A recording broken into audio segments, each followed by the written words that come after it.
British আমলে ঈদুল ফিতর এবং ঈদুল আজহার ছুটি মাত্র একদিন।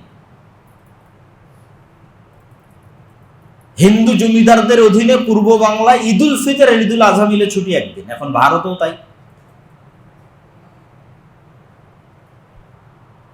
খোলা ময়দানে ঈদের সালাত আদায় ভারতে নিষিদ্ধ করে দেওয়া হয়েছে। বেশিরভাগ জায়গায় খোলা ময়দানে ঈদের সালাত হবে। গরুর গোশত কুরবানি করা নিষিদ্ধ করে দেওয়া হয়েছে প্রায় সমগ্র ভারতে। কারো ফ্রিজে যদি গরুর গোশত পাওয়া যায়, ওকে গণপিটুনি দিয়ে হত্যা করা। তো আপনি আরো বেশি স্বাধীনতা ভোগ করতেছেন। সৌদি আরবের মুসলমান এই ফিলিংসটা বুঝতে পারবে না, ইউরোপ আমেরিকার মুসলমান এই ফিলিংসটা বুঝতে পারবে না, যেটা পূর্ব বাংলার মুসলমান হয়ে আপনি বুঝতে পারবেন। এই বাংলার মুসলমান হয়ে, বাংলাদেশের মুসলমান হয়ে, মুসলিম বাংলার মুসলমান হয়ে আপনি বুঝতে পারবেন যে আপনার বাপদাদা কি ফাইট দিয়েছে। কেন তারা বলতো যে 47-এ আমাদের আলাদা দেশ লাগবে, কি জন্য বলতো? আল্লামা ইকবাল বলেন, মিস্টার জিন্না বলেন, হোসেন শহীদ সোহরাওয়ার্দী বলেন, শের বাংলা একে ফজলুল হক বলেন, অথবা 180-90 বছরের ব্রিটিশ বিরোধী আন্দোলন বলেন, কেন তারা বলতো যে মুসলমানদের আলাদা দেশ লাগবে? মুসলমানদের এই সাংস্কৃতিক, এই ইবাদতের যে স্বাধীনতা, এই স্বাধীনতা আপনাকে এই 47 ভিত্তিক মুসলমানদের আলাদা দেশের যে সুফল, সেই সুফল থেকে আমি এবং আপনি পাচ্ছি। এই জন্য যারা মুসলমানদের এই আলাদা স্বাধীন দেশের বিরোধিতা করে এবং 47-এর আন্দোলনকে যারা স্বীকৃতি দিতে চায় না, তারা মূলত মুসলমানদের 180-190 বছরের ব্রিটিশ বিরোধী আন্দোলনকে স্বীকৃতি দিতে চায় না। 47-কে যারা স্বীকৃতি দিতে চায় না, তারা মূলত গাদ্দারে কম, জাতির গাদ্দার। তারা কি চায়? তারা চায় আমরাও যেন ওই একই কষ্টের মধ্যে থাকি, শান্তিমতো বাইরে ঈদের সালাত আদায় করতে পারবো না, শান্তিমতো গরু জবাই করতে পারবো না, ভয়ে ভয়ে থাকতে হবে। ভারতের মুসলমানদের এখন যে ফিলিংস, সেই ফিলিংস আপনাকে ফিল করার চেষ্টা করতে হবে। আর আপনাকে আরো বেশি করে এই আইয়ামে তাশরিক আল্লাহ শুকরিয়া আদায় করতে হবে। আল্লাহু আকবার, আল্লাহু আকবার, লা ইলাহা ইল্লাল্লাহ, আল্লাহু আকবার, আল্লাহু আকবার, ওয়ালিল্লাহিল হামদ। আর শিক্ষা কি? এই কুরবানি থেকে শিক্ষা হচ্ছে ইব্রাহিম আলাইহিস সালাতু ওয়াস সালামের জীবনী। ইব্রাহিম আলাইহিস সালাতু ওয়াস সালামের জীবনী থেকে যে শিক্ষা নিতে না পারবে, ও আসলে কুরবানির শিক্ষাটা নিতে পারবে না।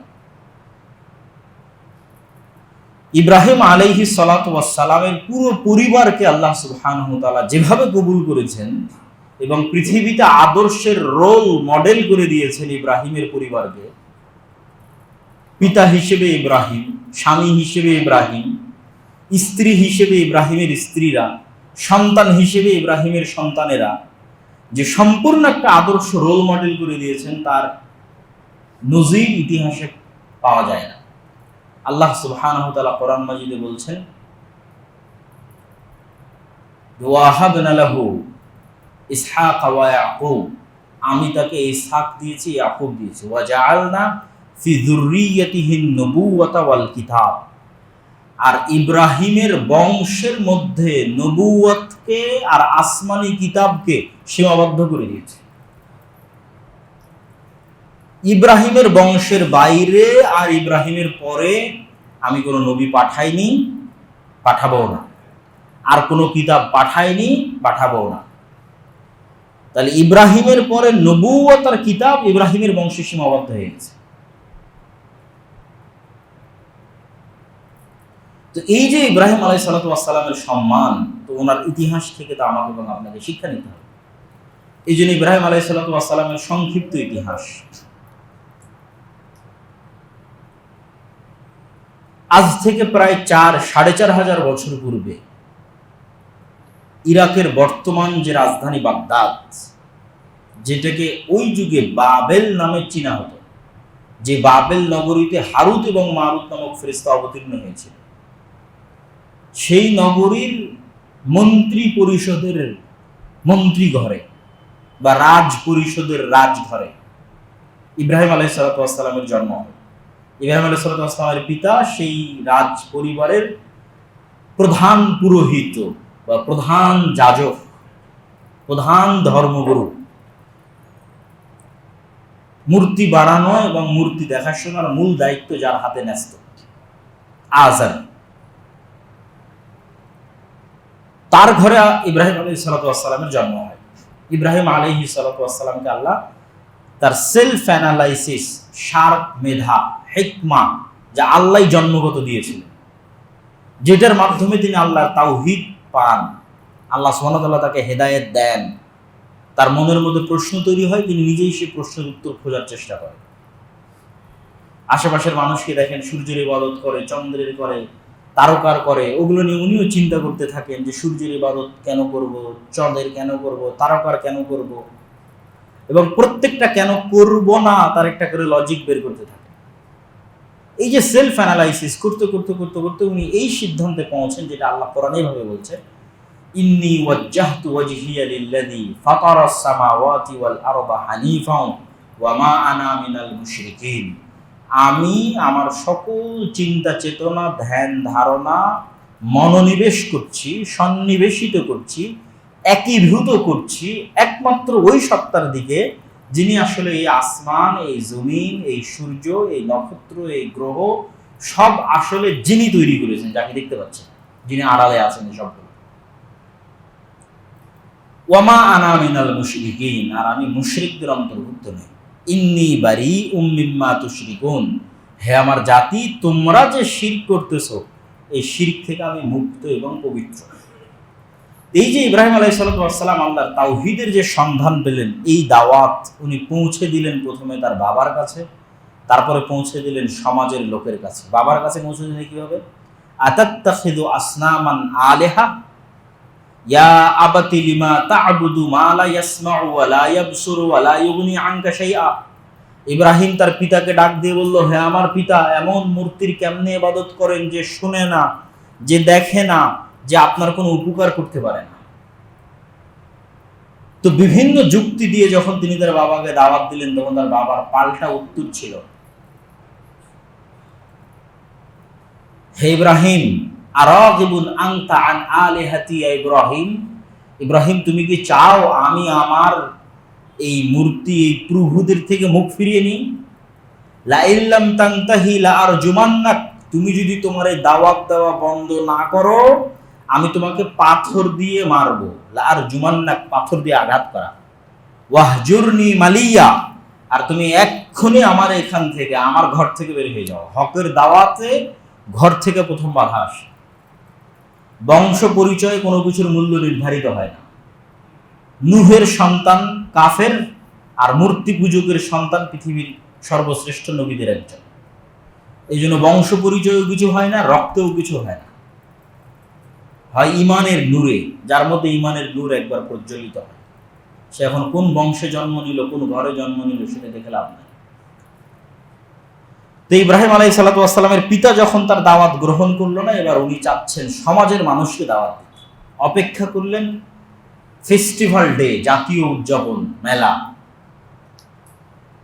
সবাই যখন মেলায় চলে গেল, উনি অসুস্থতার অজুহাতে গেলেন না। ফাজআলাহুম জুদাদান ইল্লা কাবীরাল লাহুম, সব মূর্তি ভেঙে বড়টাকে রেখে দিয়েছেন। সবাই যখন ফিরে আসলো,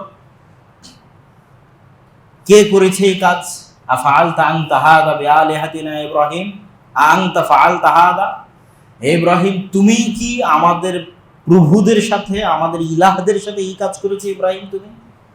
কেন সবার সন্দেহের তীর ইব্রাহিমের দিকে, যেহেতু মূর্তি বিরোধিতার গন্ধ তার কাছ থেকে আসে, আর সে মেলায় যায়নি। তখন ইব্রাহিম আলাইহিস সালাম বলছেন, ফাসআল বাল কাবীরুহুম, বরং এই ঘটনা ঘটিয়েছে সবচেয়ে বড়টা। তোমরা পারলে এদেরকে জিজ্ঞেস করো, ইনকানু ইয়ানতিকুন, যারা আহত অবস্থায় পড়ে আছে এদের জিজ্ঞেস করো, যদি এরা কথা বলতে পারে। তখন ওরা বলছে ইব্রাহিমকে, কাদ আলিমতা, ইব্রাহিম তুমি তো আগে থেকেই জানো যে হাউলাই লা ইয়ানতিকুন, এরা কথা বলতে পারে না। এই উত্তরের অপেক্ষা ইব্রাহিম আলাইহিস সালাম ছিলেন। এটা মূলত ওনার দাওয়াত দেওয়ার একটা পদ্ধতি, একটা কৌশল। মূর্তি ভাঙতে হবে রাগে ক্ষোভে, এই উদ্দেশ্যে নয়। এই পয়েন্টে তো ওরা আসবে, বড়টাকে তো এই জন্যই রাখা আছে যে উনি বলবেন যে যেগুলো আহত হয়েছে এগুলোকে জিজ্ঞেস করে বড়টাই ভেঙেছে, তো ওরা তো বলবে যে এরা কথা বলতে পারে না, এই পয়েন্টের অপেক্ষা। এবারে ইব্রাহিম আলাইহিস সালাম তার দাওয়াতটা দিয়ে দিলেন, যে তাওহীদের দাওয়াত উনি ওনার বাপকে দিয়েছেন, যে তোমরা এমন সত্তার কিভাবে ইবাদত করো মা লা ইয়ানফাউকুম ওয়া লা ইয়াদুররুকুম শাইআ, যে সত্তা তোমাদের ক্ষতিও করতে পারে না, উপকারও করতে পারে না, কথাও বলতে পারে না। তো জনগণের তো এই যুক্তির কোনো উত্তর নাই জনগণের কাছে। তখন সবাই মিলে ইব্রাহিম আলাইহিস সালামকে নিয়ে গেল বাদশার দরবারে। এত বড় ভয়ঙ্কর ভয়াবহ দাওয়াত, একবার বাপের কাছে দিচ্ছে, একবার সমাজের মানুষের কাছে দিচ্ছে, কিন্তু যুক্তিতে টিকা যাচ্ছে না। এবার বাদশাও ইব্রাহিমের কাছে জানতে চাইলো তুমি কোন রবের ইবাদত করো? তো রব্বুস সামাওয়াতি ওয়াল আরদ, আসমান এবং জমিনের যিনি রব। বললো তোমার রব কি করতে পারে? বলে ইহয়ি ওয়া ইউমীত, আমার রব মৃতকে জীবিত করতে পারে, জীবিতকে মৃত করতে পারে। তাহলে এটা এমন কি কাজ হলো যেটা আমি পারি না? ফাঁসির মৃত্যুদণ্ডপ্রাপ্ত আসামিকে মুক্ত করে দিল চোখের সামনে, তখন ইনস্ট্যান্ট। আর একজন নিরপরাধ মানুষকে হত্যা করলো, বলে এই যে মৃতকে জীবিতকে মৃত করলো, মৃতকে জীবিত করে দিলাম, তোমার আবার কি করতে পারে? ফাইন্নাল্লাহা ইয়াতি বিশ-শামসি মিনাল মাশরিক ফাতি বিহা মিনাল মাগরিব।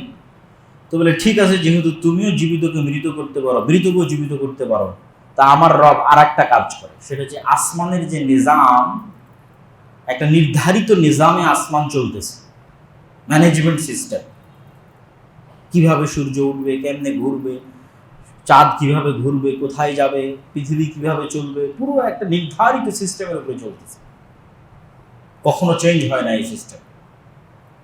কোথায় বৃষ্টি হবে, কোথায় ঝড় হবে।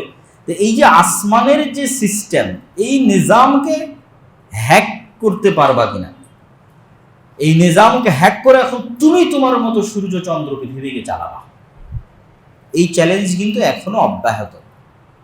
পৃথিবীর বিজ্ঞান এবং সভ্যতা যত উন্নতিতে যাবে, তত এই চ্যালেঞ্জের দাবি আরো বাড়বে, যে তোমরা আসমানি নিজামকে হ্যাক করো, যে তোমাদের সিস্টেম অনুযায়ী, তোমাদের নিজাম অনুযায়ী সূর্য চন্দ্র এবং গ্রহ নক্ষত্রকে চালাও। ফাবুহিতাল্লাযী কাফারা, তো এটা তো সম্ভব ছিল না। সূর্য প্রতিদিন পূর্ব দিকে উঠে, পশ্চিম দিকে উঠাও, নিজামকে হ্যাক করো, আসমানের যে নিজাম আছে। তো যখন সবাই ইব্রাহিম আলাইহিস সালামের কাছে যুক্তিতে পরাজিত হলো, তখন তাকে আগুনে জ্বালানোর আদেশ দেওয়া হলো। হাররিকুহু ওয়ানসুরু আলিহাতাকুম, আগুনে জ্বালাও, তোমাদের ইলাহদের সহযোগিতা করো। আগুনে জ্বালানো হলো। আল্লাহ বললেন কুলনা ইয়া নারু কুনি বারদান ওয়া সালামান আলা ইব্রাহিম, হে আগুন তুমি ইব্রাহিমের জন্য ঠান্ডা শীতল বরফ হয়ে যাও। আগুন জ্বলে পুড়ে ছারখার হয়ে শেষ। ইব্রাহিম আলাইহিস সালাম অক্ষত অবস্থায় বের হয়ে আসলেন। বাদশাহ বুঝলো তার কোনো ক্ষতি করা যাবে না, তাই এলাকা থেকে বের হয়ে যেতে বলল। ইব্রাহিম আলাইহিস সালাম ইরাক থেকে হিজরত করলেন শামে, ফিলিস্তিনে।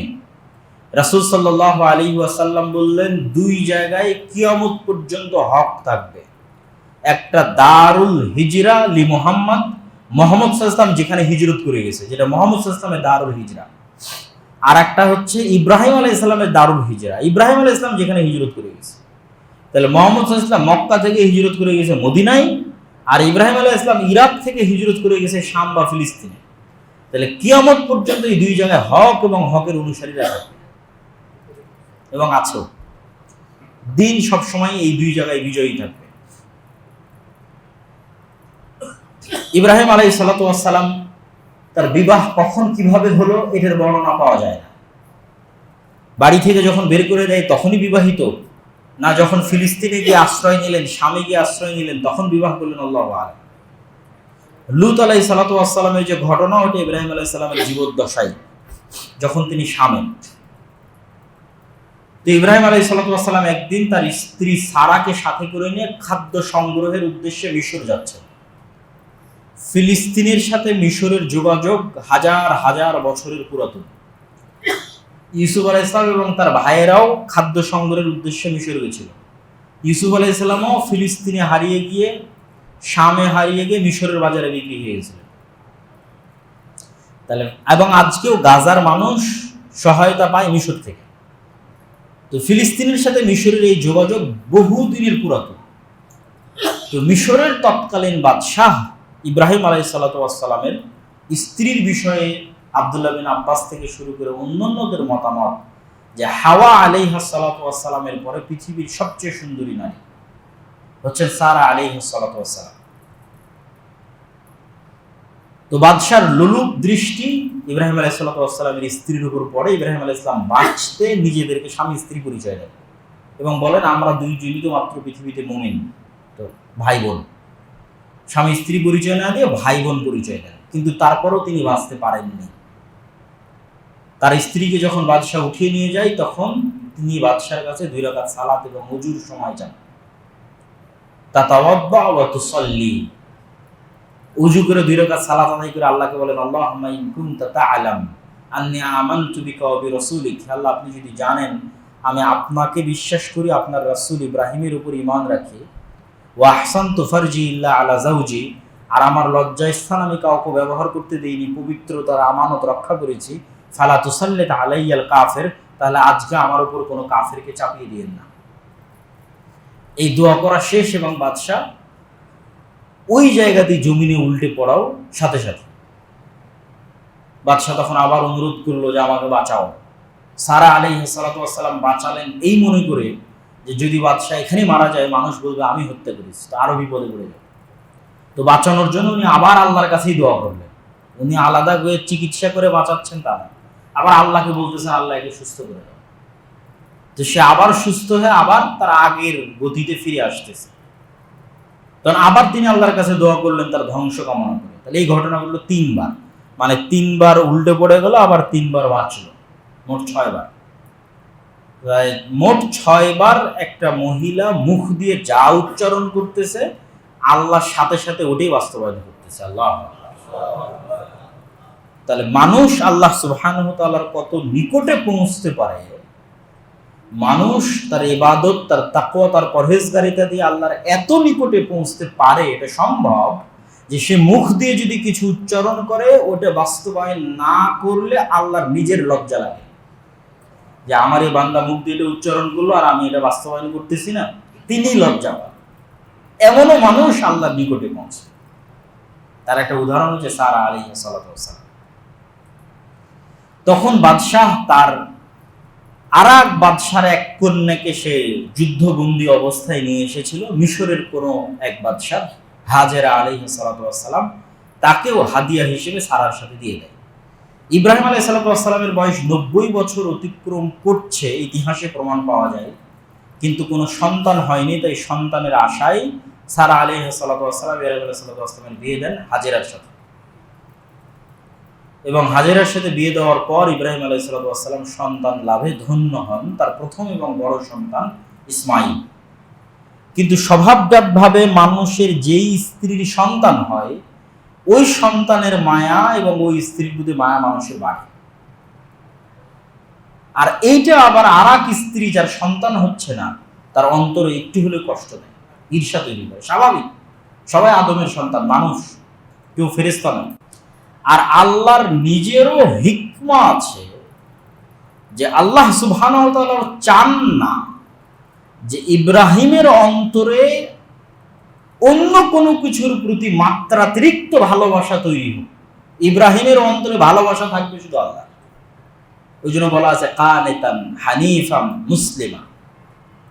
ইব্রাহিমের অন্তরে যদি বেশি ভালোবাসা তৈরি হয় সন্তানের উপর, বেশি ভালোবাসা তৈরি হয় স্ত্রীর উপর, তাহলে পরীক্ষায় পাশ করতে পারবে না। সামনে যখনই পরীক্ষা আসবে তখন ফিতনা হয়ে দাঁড়াবে ছেলে মেয়ে স্ত্রী পুত্র। যেমন আমাদের জন্য আমাদের টাকা পয়সা, আমাদের ধন দৌলত, আমাদের ছেলে মেয়ে, আমাদের স্ত্রী পুত্র ফিতনা। ধরেন এখন জিহাদের ঘোষণা আসলো, আপনি জিহাদে যেতে পারবেন না, মুনাফিক হয়ে যাবেন। বৈধ জিহাদের ঘোষণা থেকে পিছপা হওয়া মুনাফিক। কেন মুনাফিক হয়ে যাবেন? ওই যে ছেলে মেয়ে স্ত্রী পুত্র টাকা পয়সা ধন দৌলতের ভালোবাসা আটকে গেছে। তাহলে আপনি এখনো প্রকৃত হানিফা মুসলিমা হতে পারেন।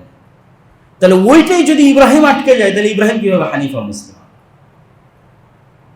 তো আল্লাহ আদেশ দিলেন। আরো একটা হিকমা আছে আল্লাহ সুবহানাহু ওয়া তাআলা, সেটা হচ্ছে ইন্না আউওয়ালা বাইতুম উদিআ লিন-নাস বিবাক্কাহ। আদম আলাইহিস সালাম প্রথম যখন পৃথিবীতে আসেন তখন ফেরেশতাদের দিয়ে একটা জায়গা নির্ধারণ করে আল্লাহর ইবাদতের প্রথম ঘর মক্কা, কাবা। কিন্তু নূহ আলাইহিস সালাতু ওয়াস সালামের বন্যায় সারা পৃথিবী ডুবে গেছে, তখন কাবা ঘরও মিটে গেছে। তারপরে আর কেউ কাবা ঘর তৈরি করেনি। তো আল্লাহর আরেকটা হিকমা আছে যে আল্লাহ ইব্রাহিমের সন্তানদের দিয়ে কাবা ঘর তৈরি করবে, ইব্রাহিমকে দিয়ে। ফলত আল্লাহ বললেন রেখে আসো। জেরুজালেম বা ফিলিস্তিন থেকে 1200 থেকে 1400 কিলোমিটার দূরে। হাদিসের একটা ইবারত এবং কোরআনের একটা আয়াত। কোরআনের আয়াতে ইব্রাহিম আলাইহিস সালাম বলেন, ইন্নী আসকানতু মিন যুররিয়াতি বিওয়াদিন গায়রা জি জারইন। আল্লাহ এমন এক জায়গায় আমার বংশকে রেখে যাচ্ছে যেটা গায়রা জি জারইন, কিছুই উৎপাদন হয় না। আর হাজেরার মুখের বাক্য হাদিসে সহিহ বুখারীতে, লাইসা ফিহি ইনসুন ওয়ালা শাই, মানুষ তো নাই, কিছুই নাই। কিছুই উৎপাদন হয় না মানে ঘাসও উৎপাদন হয় না। তাহলে গাছপালা নাই, ঘাস যেখানে নাই, ঘাসই নাই, তো গাছপালা থাকবে কি? আর বলেছে মানুষ নাই, কিছুই নাই। তাহলে মানুষ নাই, কিছুই নাই মানে মানুষ তো নাই, পশু পাখি প্রাণী জীব জন্তু জানোয়ার কিছু। তাহলে জীবন ধারণের কোনো ব্যবস্থাপনা নাই। এরকম জায়গায় যখন রেখে আসতেছেন, হাজেরা পিছন থেকে বলছেন, আই নেতা জাবান্তা ইব্রাহিম, আপনি কোথায় যাচ্ছেন? 3 বার পড়ার পর কোনো উত্তর না পেয়ে তিনি বলছেন, আল্লাহ আমারাক, আল্লাহ কি আপনাকে আদেশ দিয়েছে? না, আল্লাহ আদেশ দিয়েছে। তখন স্ত্রী বলছে, ফালাই ইউদাইয়ান আল্লাহ আবাদা, যদি আল্লাহর আদেশ হয়ে থাকে তাহলে আমাদের নিরাপত্তার দায়িত্ব আল্লাহর উপর, আমাদের রিজিক এবং হেফাজতের দায়িত্ব আল্লাহর উপর। তাহলে আমাদের আর কোনো ক্ষতি হবে না। এই যে ঈমান, এই তাওয়াক্কুল, এই ভরসা যদি আপনি এই কুরবানির সময় না শিখতে পারেন তাহলে এই কুরবানির ফায়দা হবে না। ইব্রাহিমের জীবনী থেকে শিখতে হবে। তো ইব্রাহিম আলাইহিস সালাম আড়ালে গিয়ে দোয়া করছেন, ইন্না আসকানতু, ওই যে আয়াতের অনুবাদ করলাম, হে আল্লাহ এমন জায়গায় রেখে যাচ্ছে যে জায়গায় কিছু উৎপাদন হয় না। কেন রেখে যাচ্ছে? রব্বানা লিউকিমুস সালাহ, ওই আয়াতের মধ্যেই আছে আল্লাহ এদের রেখে যাচ্ছে আর এখানে সালাত প্রতিষ্ঠা করবে। তাহলে সালাতের গুরুত্ব দেখে দোয়ার মধ্যে প্রথমে বলছে আল্লাহ এমন জায়গায় রেখে যাচ্ছে যেখানে কিছু উৎপাদন হয় না। আল্লাহ এদের রেখে যাচ্ছে কেন? লিউকিমুস সালাহ, এরা এখানে সালাত প্রতিষ্ঠা করবে। আল্লাহুম্মা জাআল আফইদাতান মিনান নাস, হে আল্লাহ মানুষের কিছু মানুষের অন্তরকে তাহবি ইলাইহিম, এদের দিকে ঘুরিয়ে দেন, এই শহরের দিকে ঘুরিয়ে দেন, এখানে মানুষজন আসুক, বাস করুক, না হলে এরা থাকবে কিভাবে? ওয়ারযুকহুম মিনাস সামারাত, আর ফলমূল থেকে এদের খাবারের ব্যবস্থা করেন। এই দোয়া ইব্রাহিম আলাইহিস সালামের, যে কোরআনের আয়াতে আল্লাহ সুবহানাহু ওয়া তাআলা বলছেন। এইভাবেই ঘটনা ঘটলো। তারপরে তো সাফা মারওয়ার দৌড়াদৌড়ির ঘটনা আপনারা জানেন। জিবরাইল আলাইহিস সালামের আগমন এবং জমজম কুয়া তৈরি হওয়ার ঘটনা জানেন। সাফা মারওয়ার এই ঘটনা থেকেও শিক্ষা হচ্ছে যে হাজেরা আলাইহিস সালাম যে সাফা এবং মারওয়ায় দৌড়াচ্ছেন, এটা কোনো ইবাদত নয়। ওই জায়গায় যদি আমি আপনি থাকতাম তো পানির জন্য এভাবেই দৌড়াতাম, পাহাড়ে উঠে দেখার চেষ্টা করতাম আশেপাশে কোনো মানুষ দেখা যায় কিনা, আশেপাশে কোথাও পানি দেখা যায় কিনা। কিন্তু হাজেরা ইবাদত নয়, উনিও পানির সন্ধানে এই যে দৌড়াদৌড়ি করলেন, তো ওনাদের তাকওয়া, পরহেজগারিতা এবং আল্লাহর উপর ঈমান এবং আল্লাহর উপর ভরসা কোন লেভেলের ছিল যে হাজেরার এই সাধারণ কাজকে আল্লাহ কিয়ামত পর্যন্ত ইবাদত বানিয়ে দিয়েছে।